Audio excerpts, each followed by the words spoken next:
जब तुम आत्मज्ञान प्राप्त करोगे पार्थ, स्वयं को मुझसे जुड़ा ही पाओगे। तब तुम भी मेरी ही भांति स्वयं को परमात्मा के रूप में देखोगे। किंतु उस पद को प्राप्त करने हेतु मेरे प्रति संपूर्ण समर्पण अनिवार्य है। समर्पण क्या है मान?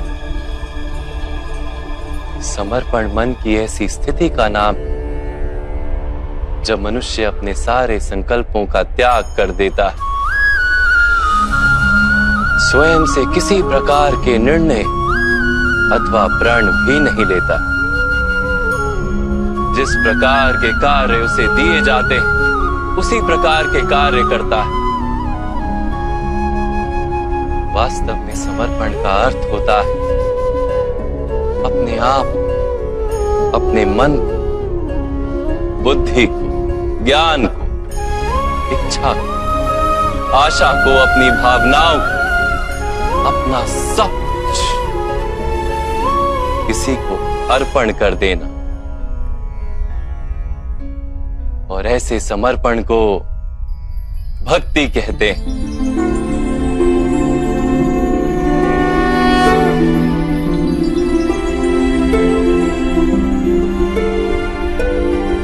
पत्नी का समर्पण पति की ओर, एक योद्धा का समर्पण सेनापति की ओर, एक शिष्य के हृदय में गुरु भक्ति होती है। क्या ये सारी भक्तियां एक समान? क्या सबको ईश्वर की प्राप्ति होती है? नहीं पार्थ, मनुष्य जिसके प्रति समर्पित होता है उसी के रूप में ढलने लगता है। उसके मन में कोई संदेह, कोई प्रश्न जन्म नहीं लेता। किसी दुष्ट के प्रति समर्पण उस मनुष्य के कार्यों को दूषित कर देता है। अंगराज कर्ण ने धर्म को जानते हुए भी द्यूत सभा में पांचाली को अपशब्द कहे थे। जो 5-5 पुरुषों के साथ संबंध रखती है, वैश्या होती ऐसी स्त्रियां, वैश्या होती ऐसी स्त्रियां। उसका कारण था अंगराज का भ्राता दुर्योधन के प्रति समर्पण। इस युद्ध में उन्हें जो दंड मिलेगा वो किसी जन्म या जाति के लिए नहीं, अथवा एक दुष्ट के प्रति समर्पण के लिए उन्हें दंड मिलेगा। इसलिए हे धनंजय, समर्पण उत्तम के प्रति होना आवश्यक है। उसी से मनुष्य उत्तम बनता है। लोहे की माला से अपराधी बांधा जाता है, पीतल की माला से मंदिर के दीपक को बांधा जाता है, और सोने की माला को आभूषण बनाकर गले में धारण किया जाता है। पति भक्ति, स्वामी भक्ति, मित्र भक्ति, ऐसी अनेक भक्तियां होती हैं पार्थ, किंतु सबसे श्रेष्ठ भक्ति तो परमात्मा की भक्ति होती है।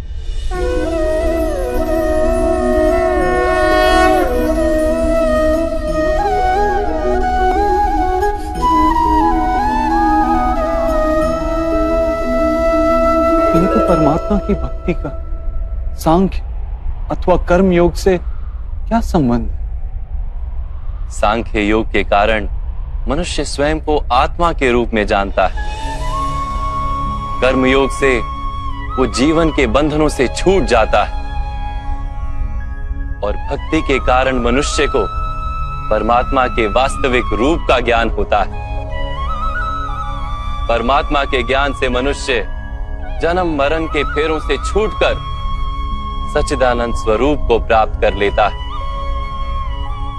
परमात्मा में समाकर स्वयं परमात्मा हो जाता है। जैसे जल की छोटी सी बूंद जब सागर में मिलती है तो स्वयं सागर बन जाती है। अर्थात इस शरीर का कोई महत्व ही नहीं है माधव। अवश्य महत्व है पार्थ। शरीर के माध्यम से ही मनुष्य को परमात्मा का साक्षात्कार होता है। मृत्यु और नए जन्म के बीच के समय में आत्मा के ज्ञान में वृद्धि नहीं हो पाती। इस जन्म में प्राप्त अनुभव, ज्ञान, विचार और अभ्यास को लेकर आत्मा नया शरीर धारण करती है। आत्मा की प्रगति और अधोगति शरीर में रहकर ही संभव है।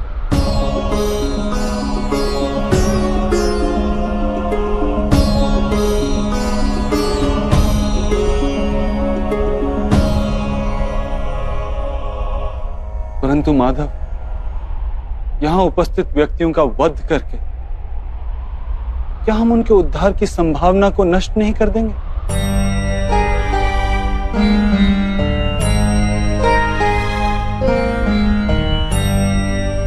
तुम्हारे शत्रु धर्म की मर्यादा को तोड़ चुके हैं पार्थ। अधर्म ही उनका स्वभाव बन गया है। उनका उद्धार अब असंभव है।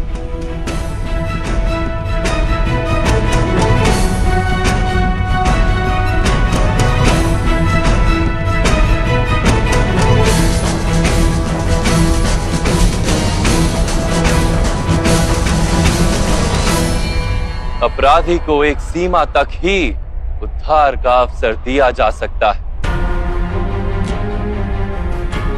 मैंने शिशुपाल के 99 अपराधों को क्षमा किया था, किंतु 100 अपराधों के पश्चात उसे दंड देना आवश्यक था। अपराधी को यदि अपराध करने दिया जाए तो उसका अधिक से अधिक पतन होता है।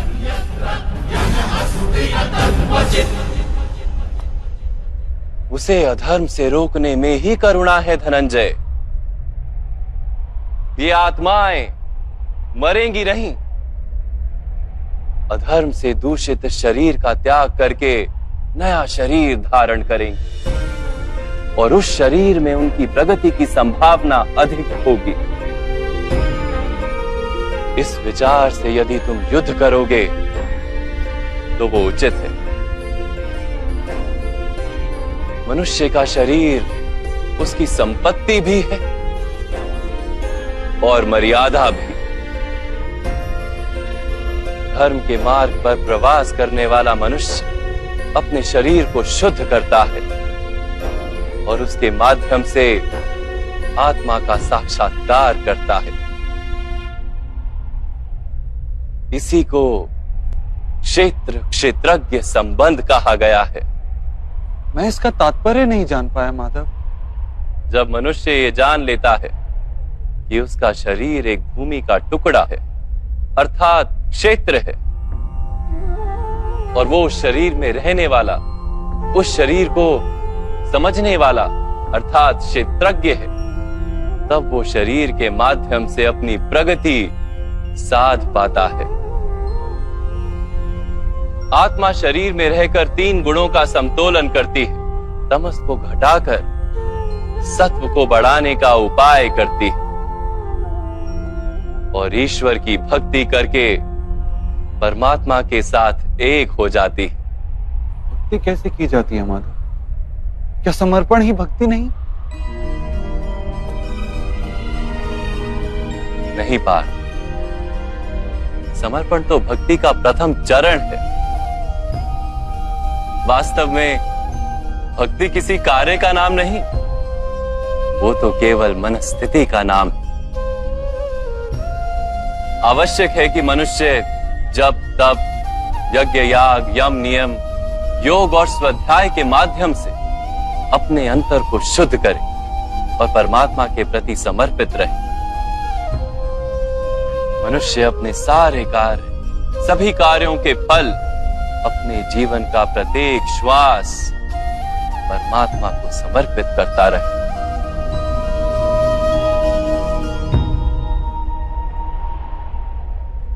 यदि भक्ति केवल मन की स्थिति, तो जब तब आदि का क्या महत्व है मां? जैसे आज धोया हुआ पात्र कल पुनः मैला हो जाता है, वैसे ही मनुष्य का मन बार बार परमात्मा से विमुख हो जाता है। इसीलिए आवश्यक है कि जब तप और स्वाध्याय आदि के माध्यम से स्वयं को निरंतर ये स्मरण दिलाता रहे कि उसका जीवन परमात्मा के प्रति समर्पित है। किस तट पर डुबकी लगाई जाए इसका महत्व नहीं, महत्व है डुबकी लगाने का। भक्ति योग का एक ही सार है पार कि मनुष्य परमात्मा को अपना जीवन अर्पण करके परमात्मा की भक्ति करता रहे और सत्व गुण से युक्त संपत्ति को संभाल कर रखे। सत्व गुणी संपत्ति किसे कहा जाता है मां? अहिंसा सत्यम क्रोध त्याग शांति ही पेशुनम दया भूतेष्व लोलुप्त्वम मार्दवम वीर चापलम तेज क्षमा धृति शोचम द्रोहो नातिमानिता भवन्ति संपदम देवी अभिजातस्य भारत। बिना कारण तथा स्वार्थ के हेतु हिंसा करना अधर्म है पार्थ। वास्तव में अहिंसा ही परम धर्म है और उसके साथ सत्य, क्रोध ना करना, त्याग, मन की शांति, निंदा ना करना, दया भाव, सुख के प्रति आकर्षित ना होना, बिना कारण कोई कार्य ना करना, तेज, क्षमा, धैर्य, शरीर की शुद्धता, धर्म का द्रोह ना करना तथा अहंकार ना करना, इतने गुणों को सत्व गुणी संपत्ति या दैवी संपत्ति कहा जाता है। इसी से मनुष्य परमात्मा की अर्थात मेरी भक्ति कर पाता है, जीवन के कर्तव्यों का वहन करता है, धर्म की स्थापना करता है और कर्म के फल की आशा का त्याग करके जीता है। उसे मैं निस्संदेह इस जन्म में संतोष देता और मृत्यु के पश्चात अपने ही अंतर में स्थान देता हूं।